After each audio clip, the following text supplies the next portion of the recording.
a hungry bear. They were not friends, and the fox tried to slink away, but the bear stopped him. "Don't run from me, my good friend," he said. "I see that you are looking for your dinner. So am I. Let us search together."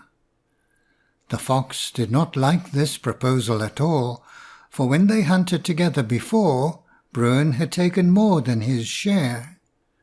But Reynard was too cunning to say no and incur the bear's anger. So he pretended to agree. His quick brain, however, was making up a plan to outwit Bruin. "Certainly, let us go together," said Sly Fox. "I was just thinking of telling you that I know where there is an excellent big pudding. It is in a Jew's house. Today is Friday, and the Jews always make a fine tasty pudding for the Sabbath." "Splendid," said the bear, smacking his lips. "I have heard that the Jews make delicious Sabbath puddings, and I have never tasted one." Arm in arm they set off, and soon reached a large house where a Jew dwelt. "We must be cautious," said the fox. "Follow me quietly round to the back. The pudding is in the kitchen. We can enter and enjoy ourselves." Reynard found the kitchen door slightly ajar, and he quickly slipped in and rattled a plate on the floor.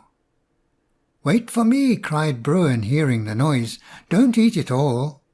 In his haste he did not notice that the kitchen door was narrow, and he got stuck in it.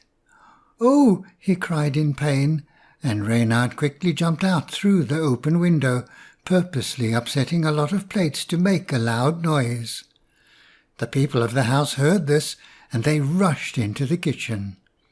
Bruin was still fast in the doorway, so they took sticks and gave him a good beating before he could extricate himself and shamble off as fast as his bruises, which pained him badly, would allow him. Next day the fox and the bear met again, and the latter said, "You served me a shabby trick yesterday. You had the Sabbath pudding all to yourself, while I got a good beating. I shall tear you to pieces." For a few minutes the fox was greatly frightened, but a plan quickly formed in his mind to get the better of Bruin again. "We have always been friends," he said, "so why should you kill me now? Have I not often found you food? I had no Sabbath pudding yesterday. I fell over some plates which made a noise and brought the people. I had no time to get anything. True, I was not beaten, but I might have been caught, and I was left as hungry as yourself." "I am still hungry," answered Bruin. "I will spare your life on one condition. Find me a good dinner. I have a liking for cheese. If you provide me with a good dinner of cheese, I will not kill you." "Agreed," cried the fox, "but we must wait until it is dark. We cannot take any further risks in the daytime." Bruin demurred at first, but he saw that Reynard's proposal was only reasonable, so he watched over the fox to see that he should not slip away before night came. As soon as it was dark and the moon shone brightly in the sky, Reynard led the way to a well.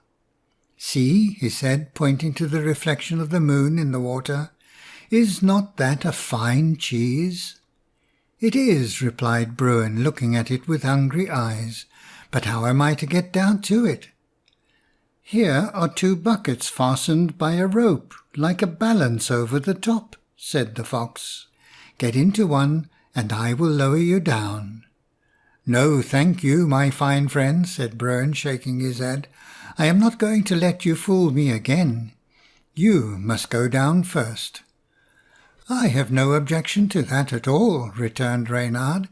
Then he added slyly, "But I may eat all the cheese." "That would not do," said the bear, beginning to get angry. "We must go down both together. Then I can take care that you play me no tricks.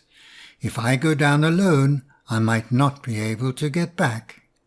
"Very well," said the fox. I am anxious to prove to you that I am your friend, so I agree that we should go down together. These buckets work like a balance, and as I am not as heavy as you, I must take a big stone."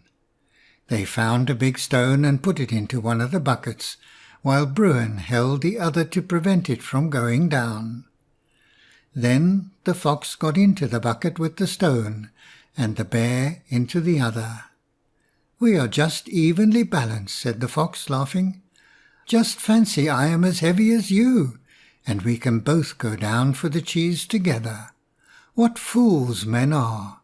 They thought that by hiding the cheese down there I should not know how to get it.